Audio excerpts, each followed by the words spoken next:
Hello ladies and gentlemen, and welcome to the Gonzo Ewok channel, with me Ewok, And me Gonzo. for this, the dopest, most pimped out Kerbal Space Program Let's Play in the history of the Morphone universe, Geordie Space Program! That was a good one. That's got me fired up when I was doing it. That's brilliant.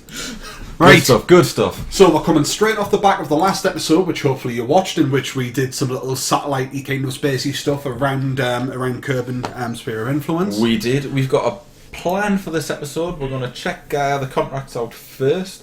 Science data from space around Kerbal. We Let's can take do that now. Science data from the surface of Minmus. Let's do that. Science data from the surface of the Moon. Let's do that. Let's do that. Let's do it all. Can you see what we're doing, boys See and what we're doing. girls? Right. Science data from from space around Kerbal. Now this is going to be difficult. Incredibly difficult. Incredibly difficult. Let's go to this satellite. And the first thing I'm going to do, so we can keep track of our infrastructure, is rename it. Rename vessel. Yeah, cheap satellite just kind of makes it sound a bit naff, really, doesn't it? Kerbal satellite. Like it. So, log temperature. how hot or cold is it? It is neither. Fair enough. Let's transmit that revelation. But we do know that now, and by transmitting, you really would have been nice if we could have showed off the full length of that thing sticking out there. Oh, thank you. That's better. We still can do. There we go. Mission complete. It retracts its old lipstick like a dog's cock, and we get some cash for the privilege. Not Love much, it. but some. Oh look, there's Minmus. Let's nip in. This is the worst Minmus base ever. It's more of a Minmus campsite. Aye. So let's switch to this Minmus lander, The hills have eyes on Minmus. which we shall also rename. Hello, Corbo. It's called a Munlander. That's wrong for a start. Mondays. So we'll call it the Minmus campsite. Or the littlest Change it campsite. to a base. Change it to a Aye. base. Nice. There we go. It's quite pretty. If you could log the temperature there, please. You're hot or cold, Corbo? And transmit. Oh, that looks lovely. It does. And there we go. Another contract completed. So last episode we were talking about getting this infrastructure in place for just this It's eventuality. Already paying off. Yeah. That's going to pay for the next mission that we've got planned coming up now. Coming up right now. Right, well, we're up to 395,000. Oh my god, the profit. Just out of interest, what replaced those missions? There's nothing there we can use. But there will be again. But there will be again at some point. We made a little tweak to that lander that we sent to Minmus last time. Yeah. Just a very, very brief off-camera. We also got rid of a lot of the stuff that was cleared put those on all up here. So this is the Munlander. That was making it quite tricky to keep track of what was what and why, because we give them terrible names. It's virtually identical to what we sent to Minmus. We have that in fact is identical. It's because we saved it as Munlander 2. Let's delete Munlander the first then. Oh, we'll leave it there for now for austerity. There we are. So we've got bigger legs on it, Yep. and we've moved the monoprop canister down here, Yep. and we've took the detachable cockpit from the top that formed the Minmus That was campsite, in this base that we've just seen. and we've replaced it with inline cockpit Yep. and added the extendable solar panels onto the side, which are a little bit cooler. Yeah. Get rid of that. I'll get rid of that, and we'll add more there, just so it covers all angles. Cool, I like it. And I love those things when they deploy. It's been too long since we've seen them. We've got a guy trapped on the Moon. We do. We're going to go and pick him up. Wendy.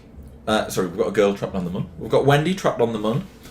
So we're going to try and get there, land at a close enough landing site to pick her up, get her on board. Do some science. We also haven't got science from the surface of the Moon yet, so we'll get some science when we're there. Yep. And bring it all back. 2 for 1. We can even do surface samples now because we're We can't even do surface bring samples. a moon rock We back. haven't been able to do surface samples before, but now we can do them. That does open up the possibility of me doing a spin-off episode where I drive around Kerbal Space Command and just pick up handfuls of soil and bring them back and try not to blow anything up in the meantime.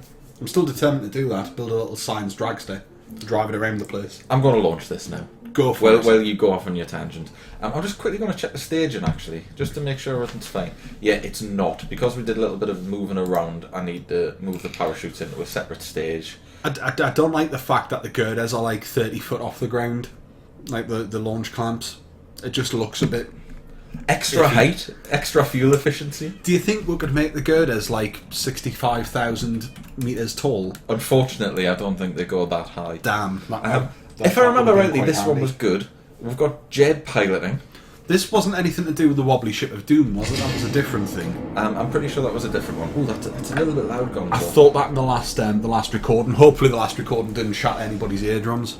Now, as I mentioned last episode, we've been doing things quite carefully in terms of our launches. I'm going to gun this one and see what happens. This is what I like to hear. I've been preaching this for like 15 episodes. Now, if it goes horribly wrong and this thing flips when we hit the Mach effect, I'm going to cut all the engines and try and bring Jed down safely, yeah? Alright. But I reckon we'll be alright. If not, then, I don't know, give me a slap.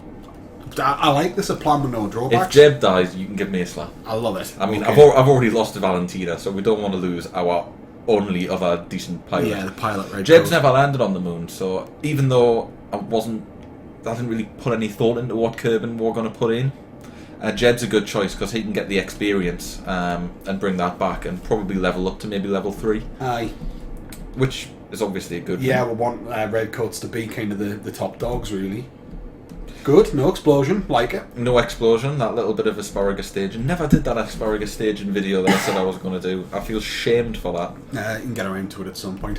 Actually, I'll point out, as I said before, that this has been recorded like right off the back of the last one. So this video, like the last one, we're still operating on the principle that we're going to do them a little bit shorter and a little bit more regularly. So if you have left any kind of comments on the last video, sorry, and we haven't paid attention. We're sorry. We're not ignoring them. We will get back. We'll always get back to people in the comments, either through here or Facebook or Twitter. But yeah, we haven't seen that yet because the video hasn't been put up at time of recording. To be honest, we've had this is almost perfect in terms of the acceleration. In the it's hitting the sort of post-Mach effect after we've gone high enough that we're not going to suffer from a dramatic amount of overheating or anything like that. Yeah, so it's nice. Actually worked out quite well as a design. Better than intended, certainly. That wasn't a part of the design when I built it. Of course, not that good. The satellite launcher that we used in the last episode did get a little bit warm because it was rocketing along at quite some speed. A little bit toasty, but I mean, the satellite design was not designed for launch efficiency. It was designed for cost efficiency. Aye, that's it. Get it up quick. It doesn't fly well, but it flies cheap. Aye, exactly, and we like that. Yeah, love a bargain. Oh, absolutely. Space program on a budget. If we had a motto, that might be a contender. the quick save of the quick save or the Poundland of space programs. Might not taste as nice as your brand named stuff, but boy, it'll fill a hole. Right, so just going to get us into a nice orbit there before we start planning our visit. We are going to the moon, excellent, so we don't have to worry about that awkward little... what's the word when you match? Inclination. That awkward little inclination change you have to do with Minmus. We haven't brought this craft to the moon and back successfully. We have to Minmus. I find Minmus is actually easier to get to. Yeah, We've mentioned this before. Aye. Even though the inclination's there and it throws off new players, that's really the one you should try and gun for. It seems counterintuitive because it's further away and because it's on a slight inclination. It can. I ran a couple of missions the other day and I had a craft that got to Minmus and back with just like a little bit of fuel left, enough that if something had went slightly wrong, I would have been able to correct it. But then I took the same craft to the Mun and I ended up stuck in orbit around Minmus, around Kerbin on the way back. It didn't quite have enough fuel. So there is a possibility that this mission may go awry. But don't say that now because we've only just picked Jeb up from space. I got very angry at you and we've saved him and now you're going to get him lost again. Whoa! Oh, that was cool! That's how you detach a stage. It is. If something ain't exploding, you're not doing space right. That was pretty cool. I liked it. I panicked though. I was kind of looking out the window. Both the ejected canisters sort of crashed into each other and then got caught in the afterburn of this engine. If anything, that was sweet. This is really, really sort of space eco-friendly then, if that's because the case. We're not leaving any debris. Yeah, it destroys its debris. I mean, if in real life it would just be lots of shards of deadliness. A shotgun shower of debris. Which would now be sort of hurtling towards the planet. Aye. Hopefully it would burn up in the atmosphere. Or hit the homes of your enemies. Actually, we're not in orbit yet, so it would have been efficient because it would have went back into the atmosphere and burned up on re-entry. Well, those bits probably will then. That's probably all right. I'm not even touching the keyboard at the moment.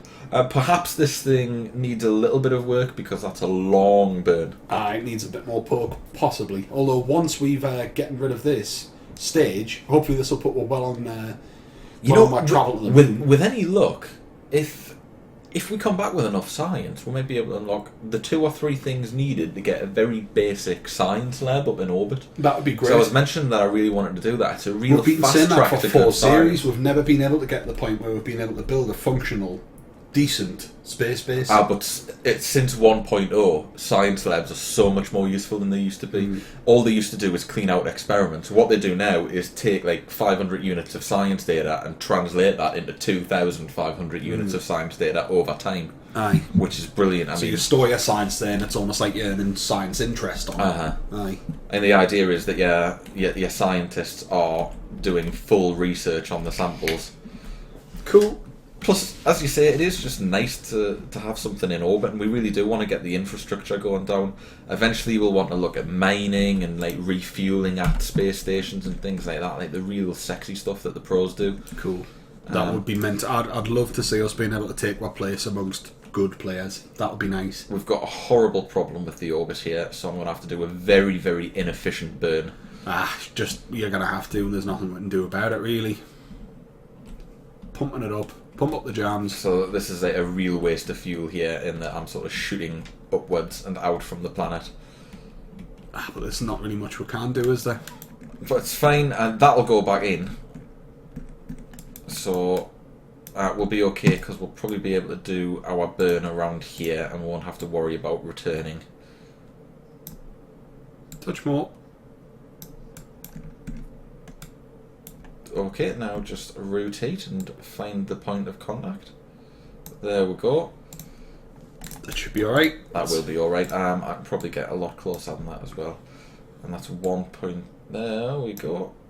Yeah, let's avoid the old ballistic trajectory that we're famous for in earlier series. I used to do that all the time. That was my tactic for landing on the moon. Dart it. Shoot straight at it, and my god, is it horrendously inefficient and results in lots and lots of very, very avoidable. Even back in the day, before you totally surpassed us with your Kerbal knowledge, I used to explain this to you quite a bit. It's a bad thing. I didn't fully understand how or why. Well, it was ballistic and a bad thing. It was really inefficient. When you're thinking in like space dimension, I think it's really hard to get out of this real human concept that the quickest way there is to go in a straight line. But it's not.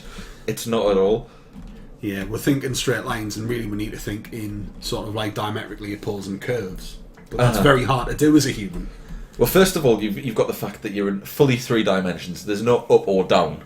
You're dealing with far more axis than you're used to. Yep. And then when you take into account that everything you do is a fight against the gravitational forces of the bodies that you're dealing with. Yep. I mean, it just boggles the mind. Okay. Right, time warping. We're going to warp to the next manoeuvre. Yes, we are going to warp to the manoeuvre node, and then we're going to get our intercept. What I'm going to aim to do is get us in a polar orbit. Right. That way, Min Missile rotate around us while we're in orbit, and we can just patiently wait, time warping, until our desired landing site. The moon. That's definitely the moon we're aiming for, isn't it? The moon. Just double check. Actually, no, it doesn't work on the moon. You can't do that on the moon. It'll be tidally locked. It's tidally locked. Yeah. Okay, so we are going to have to mess around with inclination changes and things like that in order to get the desired landing site. Which means I'll aim us there. And then once we're on our way there, we'll work out where our landing site needs to be, whether it's equatorial, whether it's on some sort of cookie angle, and I'll try and get us an intercept in the ballpark. Naturally brings us into the kind of orbit we'll need to get to make that intercept. I'd love to say that I worked all this out on my own, but I watched the Scott Manley video the other day, You know, I hardly ever watch these videos. I hardly ever watch other YouTubers doing these Let's Plays, and I really should, because I watched like 2 of his videos and picked up 10 amazing things that I didn't know about. That's why. Like, in an hour's worth of footage. That's why he's a hugely popular player of Kerbal That's Space the Program. reason. You watch his videos and you learn stuff. That's what we should be aiming for. Learn, yeah. Yeah, watch us and get You know better. what? Sometimes I don't think he explains things as much as he could do. But we don't explain anything that we do, so I can't really criticise that. No, we usually just argue. It's because he does things like so methodically that even when he's not explaining it, you can just watch it and like just see it happening for Pick that up and yourself, follow it, aye. which is amazing. I mean, I'll show you exactly what he did. Pop the manoeuvre node down in the middle. Uh-huh. Now, I've always struggled to work out what's going to happen here, but all he did was he double-clicked on the moon. And it shows you where you're coming in. I didn't even realise you could do that. Genius. And then you can sit here with the manoeuvre node there and like mess around and... Wow. My mind is blown. I cocked that up a bit, but I'll just drop that there. So what happens if I go retrograde? Oh, I'll push out. So go prograde to pull us in a bit, rotate us around, pull us in a bit more. So if I wanted to get a polar orbit, I just continue doing this, and look at that. We've got 1 second burn so far. It's far more efficient to do it out here. And we're coming right in exactly where we want to be. So it's far more efficient to do your manoeuvre here on this halfway point than it is to wait until you get there. Now that is genius, because I could understand the principle that the further away you are, and the sharper. That's coming in at a perfect polar orbit. This is what I was going to say. Like, I knew the principle was that the earlier you can do your burn, the further away you are. Actually, he says the ideal point is the halfway point to the body that you're heading at. But anyway, that's by the by, because in this particular example, we want to be coming in an equatorial orbit. What side of what side of the planet is she? She's on the far side. She's on the far side, so we do want to be coming in on this sort of equatorial kind of orbit. Maybe push it up a little bit, because we're not quite proper equatorial. Alright. But I mean, how cool is that? That has saved me so much fuel over the last week or so of me messing around at home, just knowing that you could do little adjustments that's genius. And I mean, that's 7.2 meters per second. 8 meters a second to get into perfect equatorial orbit.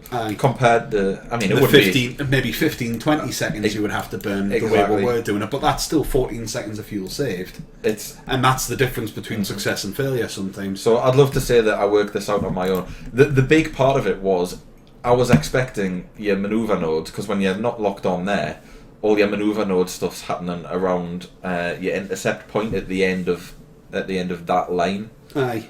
But click on that and it shows you exactly where you're coming in. It'll be an interesting one. Dear viewers, did you know that? Is this something that you've been holding off on? Everyone probably knew that, and they were like, why do they just waste so much genuine question though, leave a comment. Is that something you knew about, or has that taught you something, or did you maybe, I'm sure probably if you're watching us, you're probably watching Scott Manley and getting a hell of a lot more out of his videos than you are out of ours. But is that something you've used, or is that something you would genuinely like to know? Because that's brand new to me.